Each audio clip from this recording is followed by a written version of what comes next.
Welcome to another video from DIY Daily. Just put a full step-by-step guide together today, just running you through investigating and fixing a fault on this 2017 Skoda Karoq. It's a 2 litre TDI, this one. It's an ABS issue that we're looking into. Now I'll just run you through how I found the fault. What we've checked is that the actual faulty item is a wheel bearing. Just run you through the wheel bearing replacement. So if you know it wants a bearing, you can use this video for replacing the wheel bearing as well. But I'll just show you how we've got to the bottom of the ABS fault. But basically, ABS issues do often put quite a lot of warning lights on the dash. I'll strike it up in a minute and just show you what faults we've got on. But with this one, he has actually been having a little issue for a while just with the tyre pressure monitoring system. It's been coming up with a fault with the driver's side pressure loss. You can check the tyre pressure, it's perfectly fine, you can reset it, but as soon as you've done a mile or two, it just come back on. So it's been leaving that for a little while, about 3-4 weeks while it's been doing it, but all of a sudden now all the ABS lights have come up and we've got a lot of faults relating to the offside front corner, which is actually the same corner that it's had the tyre pressure loss issues with as well. Now we've done a full code scan with the top-down Phoenix Light 2 diagnostic machine. For those of you that watch the channel, you'll know that I use this machine all the time, and I always like to do a full scan with it when we're looking into anything. Now this fault has actually put loads of fault codes in it and a lot of different ECUs. To start with, we do need to, I've had to look into it. I know there is a fault with the bearing at the minute, I'll just show you that, but we need to replace the wheel bearing first before we fully know that it's going to fix all these faults. But if I just run you through them, basically in some of the different ECUs we've got a lot of communication error codes through wrong messages. I'll just run through them all just so you can see them. Engine control module, you can see that it doesn't like the message from the ABS ECU there. In the ABS ECU, which is the main one that sort of led us to looking on that offside front wheel, we've got a fault there with the offside front ABS wheel speed sensor there. Right front wheel speed sensor malfunction, mechanical malfunction. Now at the minute I've actually just got the ABS sensor disconnected, so that might be why that will be why that top code's in there. I wasn't actually in it before. We've got tyre pressure warning there, another one with a tyre pressure one, and another one with a handbrake mechanism there relating to the wheel speed sensor signal. So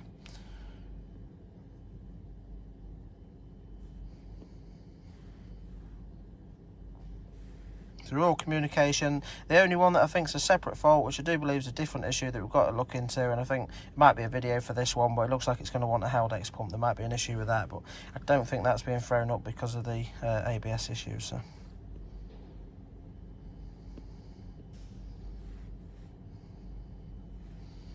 you can just see they're pretty much all communication codes there. So with the scanner, I have checked the wheel speed.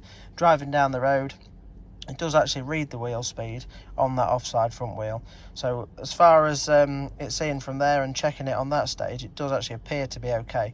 So what I've done and what I'll show you next after we've just run you through the fault lights that's on, I'll get it up in the air and just show you how we've sort of found the fault on it, that's all. But if I just strike it up now, I'm not going to clear any of the codes yet because we'll fix the fault first, fit the new bearing, and then we'll clear all the codes and give it a run. So, but let's just strike it up quick.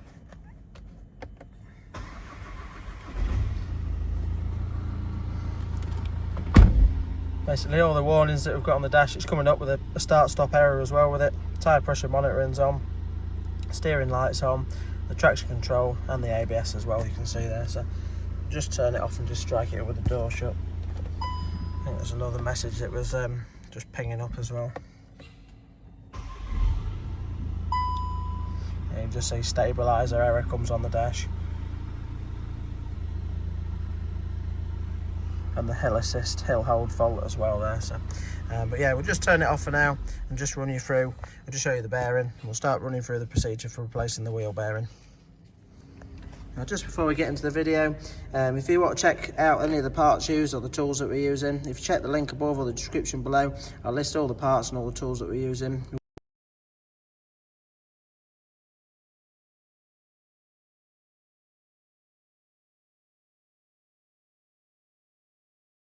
We've got a new wheel bearing which comes part of a whole hub. The ABS pickup on it is actually a magnetic ring on the back of the wheel bearing there. So in the packaging it comes with like a protective cap over it, so you need to be really careful with that. But on the old bearing. This is where we've got a fault. I'll show you in a minute once we've got the vehicle up in the air and the wheel off, but the actual ring on the back of the bearing's damaged. But I'll put links to all the tools used as well, because you're going to need one of these triple size 12, I think it is, triple square sockets for the wheel bearing bolts there. And then the main drive shaft bolt is quite a big multi-hex 24mm socket as well. So but I'll just get it up in the air now, get the wheel off. I'll just show you how you can sort of check the ABS ring without stripping it too much down, and then we'll run you through replacing the wheel bearing. If you haven't already subscribed to the channel, just click on the red subscribe button below to make sure you don't miss out on any future content. We've got quite a few repair videos on some of the VAG vehicles that you might want to check out.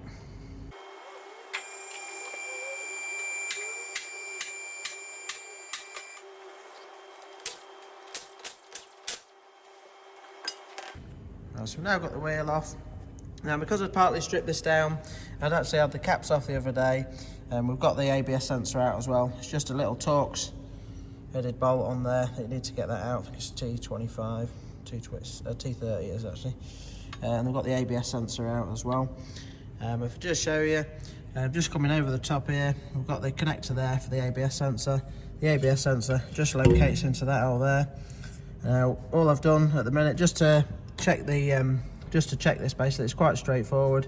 If you just pull that out, you can actually see, it's a little bit tricky to show it on the camera, but you can see the back of the bearing there. There's actually a complete chunk of the wheel bearing missing. If I just move the brake disc just slightly, you can just see that's part of the magnetic ring there. There's a gap, and then you go back to the magnetic ring there. So I did actually see a little crack on it as well. Now, I think it's probably just had a little crack for a while, which is why it was detecting it and coming up with a tyre pressure loss fault. And I think it's broke away and come right out now, which is why it's then come up with all the other ABS faults. So, but all that is that you can see on the back there, just as you're looking down, obviously it's sort of in this position, and that magnetic, there's a magnetic ring there, but because it's actually sitting proud, you can see the ring has actually come out of the housing a little bit as well. So, but yeah, it should be a complete ring all the way around, and you can see on that one there's actually a little chunk missing out of it. Sometimes you might have the ABS sort of kicking in a little bit down the road when you're braking with that as well. It can still read the speed, but it don't get a very accurate reading, so that's why it's throwing all the faults up. So. But all we're going to do now is just run you through the bearing replacement. So it comes as a complete hub. I'll try and run through all this just a step at a time. First thing I'm going to do is just take out the little disc screw there. That's just a Torx 25 or Torx 27 I think, but I'll list that on there. Just going to give this a bit of a clean up with a wire brush. You can see how scabby that bolt is there. We're going to need to take the ball joint bolts off here, so I'm just going to give all these a quick wire scrub and a soak with some penetrating oil. We're going to need to get that, undo all them, get them off. Just to get a bit of access, we need the drive shaft back so that we can access the bolts on the back of the bearing there. I'm going to need to take the caliper off. I'm just going to take the caliper off complete, rather than undoing all the sliders and everything like that. You can undo your two main bolts there. I'll just list them when I come to taking them off, what size they are. Basically, we can undo them too, and we're just going to strap the caliper up the top just to hang it up out of the way. But we'll just disconnect the brake pad sensor here as well, just at the wires, so we don't damage the wires. So, but yeah, just to start with, I'll disconnect that, get the caliper off, hang that up out of the way, and just run through them bits, and then we'll run you through the step after that. And basically, we're just going to need the brake disc off so that we can sort of access the hub. I don't think we'll need the track rod end off. If it comes to it, I'm going to try do it first without. I'm just hoping I can get enough movement with the ball joint off just to get the drive shaft out of the way. So we'll just run through them steps, try that first. Well, it's Torx 30 for the disc screw.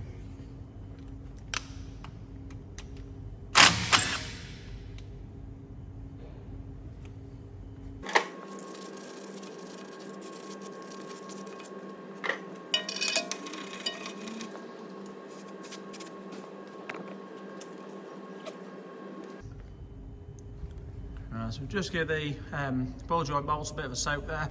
Just while they're soaking, give them a quick clean up first as well. Just going to get the connector off here for the brake pad sensor. Then we're going to undo the carrier and just strap that right up out of the way here. Just to get these Volkswagen style connectors off, all you need to do is just hook a flat bladed screwdriver just in the back there. You can simply pop it away there, and sometimes you'll just hear a little click as you do it. And once you've got it there, you should be able to just release the connector. But just to get the carrier bolts off, you're going to want 21mm socket. I didn't say earlier on, but when you're removing your ABS sensor, obviously it's just the torque screw holding it in. It's the same style connector as a brake pad sensor there, so it's quite easy to get off. But they can sometimes be a little bit tight in the hub. Sometimes you need to sort of gently work them to get them out, that's all. But if you do damage it, it's not the end of the world. The sensors are quite cheap.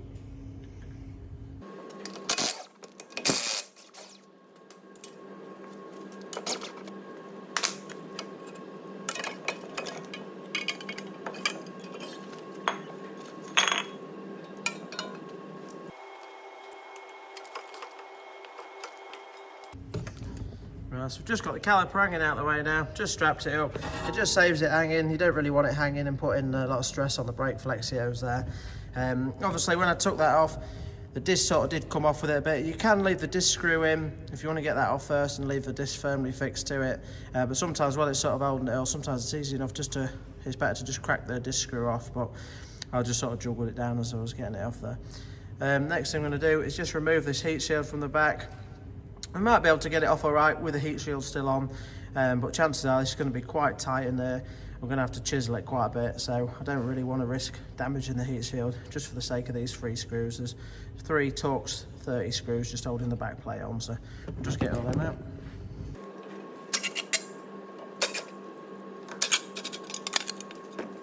Now you might find with the back plate, just depending on how old yours are, these are really prone to rotting out just around the actual bolt holes. You might find that it's actually broke off on a few of them. This one's still in pretty good condition.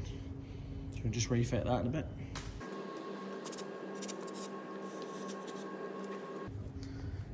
Right, so we've now got a bit of access to the bearing hub there. Next thing I'm going to do, I'll just give that bit of a wire scrub just on the bolt heads there and a bit of a spray. Now the bolts should hopefully come out all right. The main problem you have with these is just in that gap there. I tend to see is really tight where the actual hubs go in, where the bearing goes into the actual main outer hub flange there. I'm hoping it's not too bad on this one tonight, but sometimes once we've got them out, you end up having to sort of air chisel them to crack them off and get them moving. There's a few different ways you can do it. Sometimes you can get the sort of chiseling at the back just to knock them out that way. Or if you can get a good swing, you can sort of obviously, because you're replacing the bearing, you can try and give it a knock on the back of the bearing there just to try and get it out that way. So, but just to start with, just going to undo the main centre nut there, so we can get that out. Just we need the drive shaft back enough, just so we can get the bolts in there. So we'll say once I've done that, I'll take them 3 bolts out the ball joint and get that down, and then we should be able to get that shaft right out of the way then. Some of the Audis with the similar sort of style setup, you can just get the drive shaft, just undo the drive shaft, push it back enough just to get in with the socket to get them 3 off. But having a look at this one, the top one looks really tight, so I think the drive shaft's definitely going to have to come right out of the way.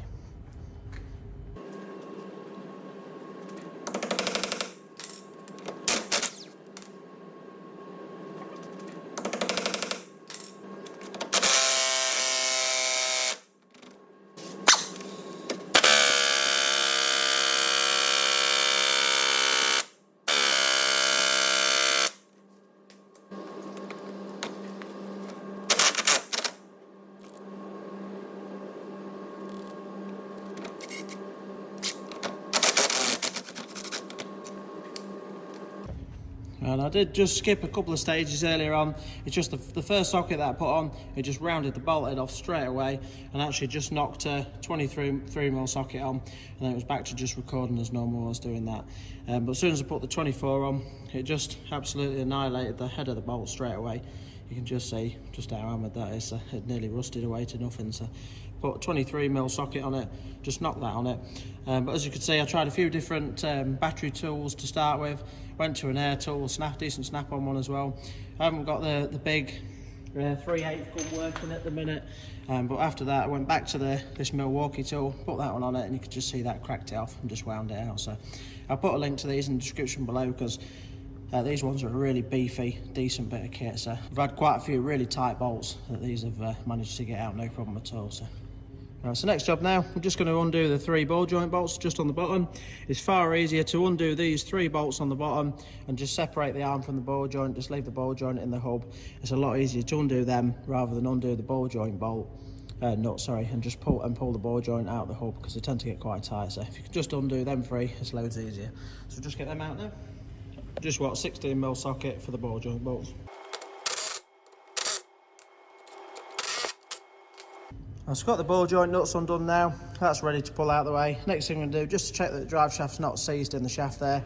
It might be, but if you just wind the centre bolt in just a few threads, and you can give it a tap with an hammer just to knock it out the back. I'll knock it most of the way out.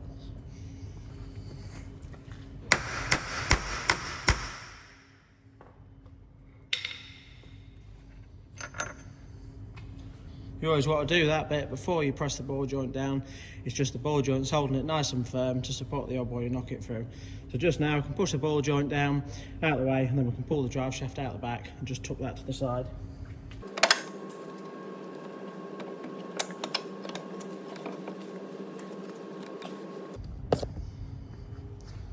You can just see now, the hub's just hanging loose. Obviously just keep an eye on your wires and stuff while you're doing it.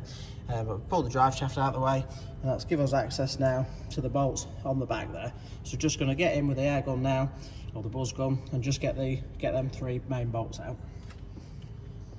Well, just while that is out of the way, I'll just show you quickly as well. I'll show you again when we've got the bearing off, but if you just look in there now, you can just see where that crack in the ABS ring is as well. Just try to focus on that. Just see where the chunk's missing. And you can see as it sort of curves around the bottom there, where the actual ring's coming out the housing. And it's only just kept in because it's actually housed in that little bit at the back there. So.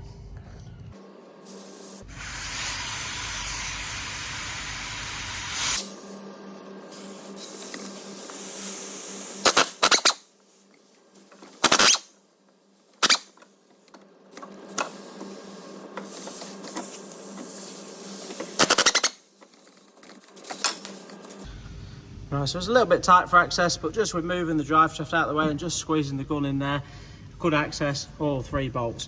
So all them are undone and out at the minute. So now that we've got that out of the way, just going to try a few different ways just to get this hub off. So I'm hoping it's not going to come too bad. I'll probably start with just giving it a few whacks, just seeing if it'll crack off. If it will, I can give it a bit of a soak with some WD-40 or penetrating oil just in the gap there. But after that, I'll probably try sometimes with the air hammer, the air chisel, just knocking it back and forth, trying to crack it off to move it around a little bit will help. Another way that I've tried it is actually just leaving the bolts in, just putting them in a few threads and just air chiseling on the back of the bolt just to push it through that way. So, but we'll give it a go, see how it comes off.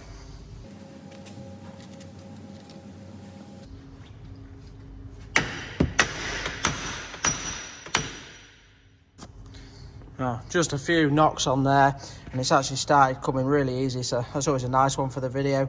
Sometimes say they're a bit tighter, but I did think with this one being a bit nearer it wasn't going to be too bad. And the look of that bolt in there earlier on did get me a little bit concerned, but if it's cracked off like that straight away it's going to be dead easy to come out. So a few more knocks and that will come out. But yeah, when they get mega tight, sometimes you can try and get a chisel in there to break it away, or if you can, just keep knocking it on that bit there, just make an indent on it, keep trying to knock it that way and then knock it back, or say that method on the back. But it's not too bad on this one. There's a bit of access here to get a good swing with the hammer to knock it on the edge of the bearing there. So all I'm going to do now is just knock that out. I'll just show you once we've got it out, because we need to give it a good clean up on the inside.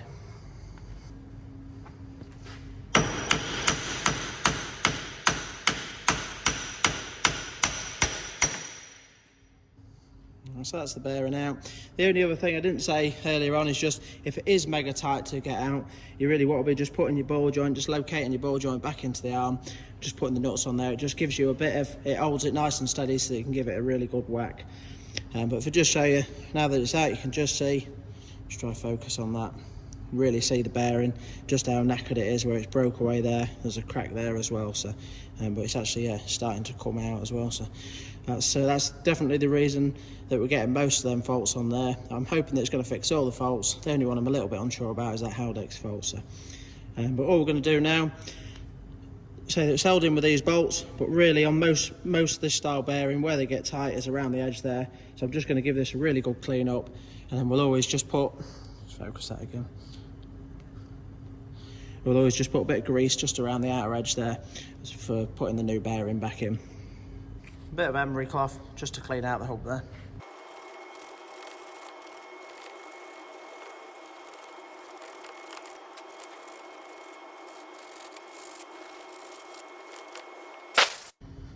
Right, so just give that a nice clean up with some memory cloth. Just slightly clean the face as well. Don't need to go too overboard with it, but obviously you do want the bearing to make sure it sits nice and flush back there. I'll just give it a bit of a smearing of grease on the inside there. You don't have to go overboard with it, but it'll just help and stop it, stop the same thing happening for the next bearing. So if these have been in there quite a while, this style does cause a lot of issues and they can be really tricky to get out. So all I'm going to do now is just rebuild it exactly as I took it apart. I'll just put a diagram up with all the torque settings on it. If I can't find one, I'll just overlay the torque settings as well if you want to know all the torque settings for it. But I'll just fly through the video as I put it all back together. If there's anything I need to run you through, I will do, and then I'll clear the fault codes out, we'll give it a run and just show you if it's fixed the fault. So it's always nice when you can definitely see a fault with it. We knew there was a crack in the ring, so it definitely wants replacing regardless. But yeah, hopefully it'll fix all them other issues that we've got as well. The wheel bearing bolts as well are meant to go on with Loctite when you refit them.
Right, so we've pretty much got everything back together now. Obviously discs on, disc screw, calipers on, all the carrier bolts.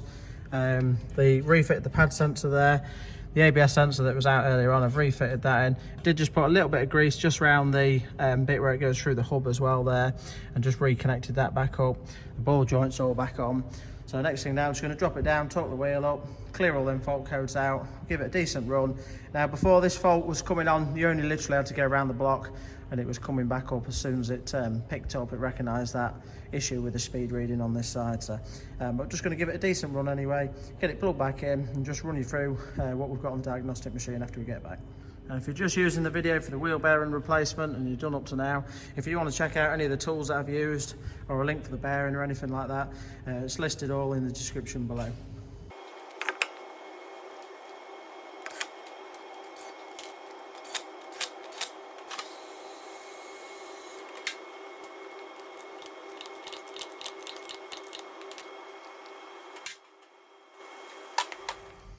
So back in the car now. I'm just going to do a just clear all the fault codes out. And the only thing that on this one that I've been looking at it in the past and clearing the fault codes out, the only thing I need to do separate is the tyre loss indicator. I need to reset that separately just through the dash, that's all. So we'll just clear all the fault codes and do that next.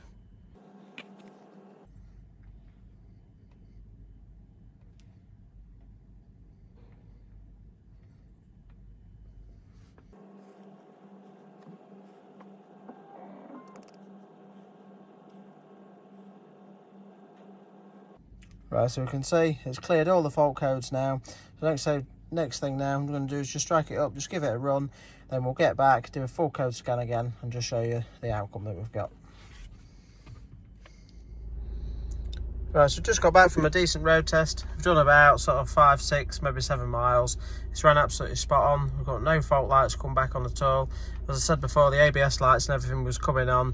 You literally had to travel about sort of 50, 100 metres max up the road and all the lights would be coming on. Now the tyre pressure monitoring system light hasn't come on as well, so fingers crossed it might have fixed that fault at the same time. But all we're going to do now is just turn it off, put the ignition back on it. I'm just going to do a full code scan with the top down machine and just show you what fault codes we've got and have a look at that.